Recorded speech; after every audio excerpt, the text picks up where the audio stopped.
Welcome back into the GSMC Sports Podcast. We're now going to be talking about the Game 3 win for the Boston Celtics against the Indiana Pacers, where we saw them come back from an 18-point deficit in the second half to win 114 to 111. Now, there are absolutely a couple different ways you can sort of spin a game like this. A lot of people are choosing to say, well, how are the Celtics down 18 to the Pacers in the first place? No Tyrese Halliburton. So there are things you can be concerned about. I thought that the defensive intensity wasn't necessarily there through the first three quarters. Now, as Jaylen Brown put it in a post-game interview, he said they had some players that turned into, quote, effing Michael Jordan. And the level of, difficulty on some of the shots that were made, Pascal Siakam, Miles Turner, TJ McCollum, Andrew Nembhard, these were all players that had, great offensive performances for them. Specifically, Andrew Nembhard with a team-high 32 points in this game, a career high for him, 12 of 21 from the field, 4 of 7 from 3, 9 assists. He was getting everywhere that he wanted to in the first three quarters, but it was then Drew Holiday stepping up in the fourth quarter, and Drew, again, it wasn't necessarily his best game ever. He was questionable coming into this matchup with an illness, but he stepped up in a massive way, made some of the biggest plays, including, of course, the steal that he had against Nembhard with 4 seconds left that really secured this win. But have to talk about in this performance Jason Tatum, who was unbelievable for the Celtics. 36 points on 12 of 23 from the field, 5 of 10 from 3, 8 assists and 0 turnovers. This was a masterclass for Jason Tatum. It is sort of a reminder. I'm not saying that his game is entirely predicated on it, but when Tatum does have that three-point shot falling and opposing teams have to commit to him from outside the arc, he's been struggling from an efficiency standpoint from 3 for the majority of the postseason so far, but it does feel like it sort of unlocks him in a full way when the three-point shot is falling. And, it goes beyond that, where we saw sort of the drives and kicks out, the passes that he was making to Al Horford. He was just spamming that behind the back on the drive pass that was just automatic just about every time. And, speaking of Al Horford, he had an unbelievable game where, talked about this earlier, Al Horford just going to turn 38 years old in a week or so, but becomes the oldest player in NBA history to knock down 7 threes in a single game. He finishes with 23 points on 7 of 12 from 3, and it was really interesting to see the level of trust that the Celtics had in Horford during these moments where, he was coming up in really big spots for them. His sixth made 3 was with a few minutes left. It was wide open on the wing, and I still sort of shuddered at the moment because of the fact that, Horford has had his ups and downs. Now, he was really impactful in the closeout game against Cleveland, but overall, he was really struggling coming into this game from the three-point line, but absolutely comes through in this moment and has shown to be such a massive piece for the Celtics team. And the fact that, they are in this position right now because of the fact, the position being up 3-0 against the Pacers, because he has been able to step up. Because without Kristaps Porzingis, there was a real chance that the Celtics weren't going to be able to keep up with the high-powered offense of the Pacers, but Horford has done enough to sort of hold them in here, and this felt like it would have felt reminiscent to Game 2 for the Timberwolves of having Naz Reid explode the way that he did. I think he finished 7 of 9 from the three-point line in that game, but he ended up missing that big 3 in the fourth quarter with a couple minutes left.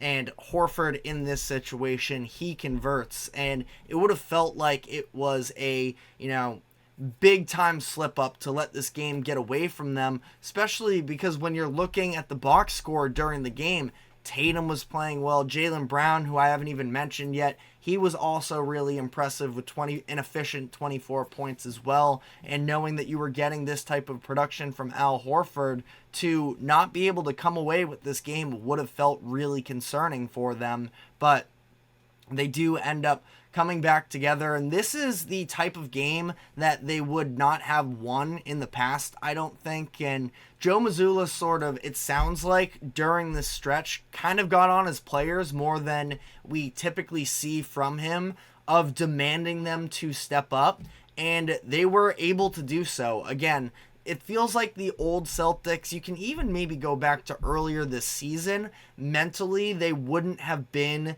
in the same headspace to pull off this type of a comeback in this momentous occasion, sort of understanding that Tyrese Haliburton wasn't playing this game, but the Pacers were at home with an extremely charged up crowd and a team that can still absolutely, get points against you. I know that Tyrese Haliburton wasn't available to necessarily push their pace quite the same way, where, make or miss, Haliburton is always having his eyes up the court.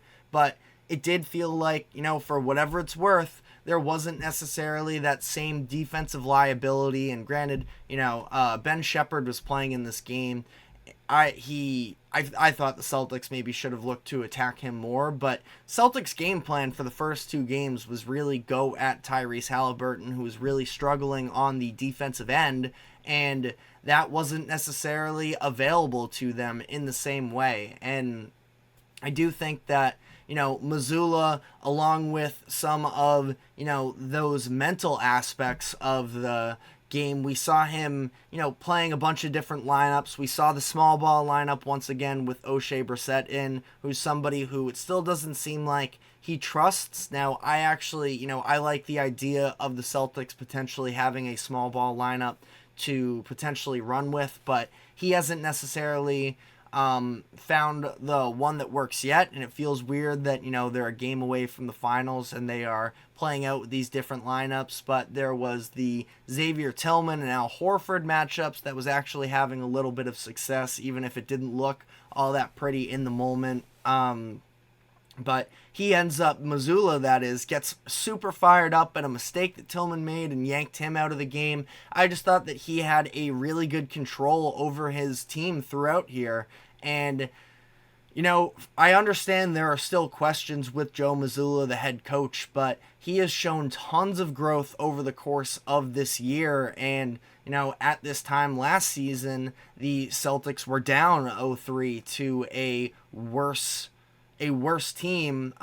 You can make, I guess, worse team in terms of the talent differential between the Celtics and their opponent. Now, the Heat last year, I think it's debatable, honestly, if they are probably better than this Pacers team because of the defensive aspect, but also, with Caleb Martin doing what he was doing, like, that's not who he is, but he was averaging an extremely efficient 20 points per game throughout that series.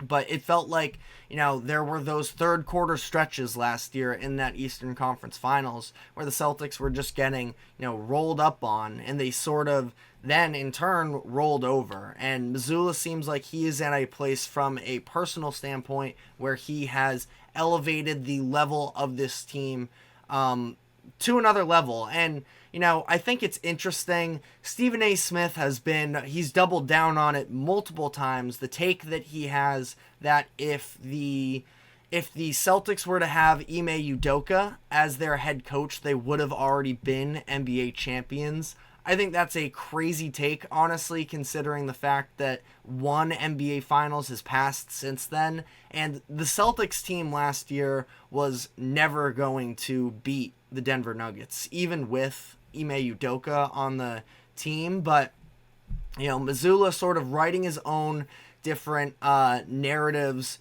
moving forward here, and that sort of brings us into the idea of the Eastern Conference has been weaker than it was last season, and the Celtics have benefited from a number of other injuries throughout the course of this. Of course, nobody ever talks about the fact that Kristaps Porzingis, their third best player, has also been injured since the beginning of the first round. But this idea of they're going to be moving on here from the Eastern Conference with the possibility of closing it out tonight with their Game 4 matchup that takes place. I want to say that it is 8 o'clock Eastern that they will be facing off. And if they do advance, they're going to be playing a Western Conference team here that everybody has been saying that the Celtics will not be able to hang with. So that is where we are going to be going next here. We're going to be taking a quick break, and when we come back on the other side, I want to talk about the idea of whether or not the Celtics are in for a rude awakening when they do make the NBA Finals and they are out of the Eastern Conference. So stick with us, and we will be right back.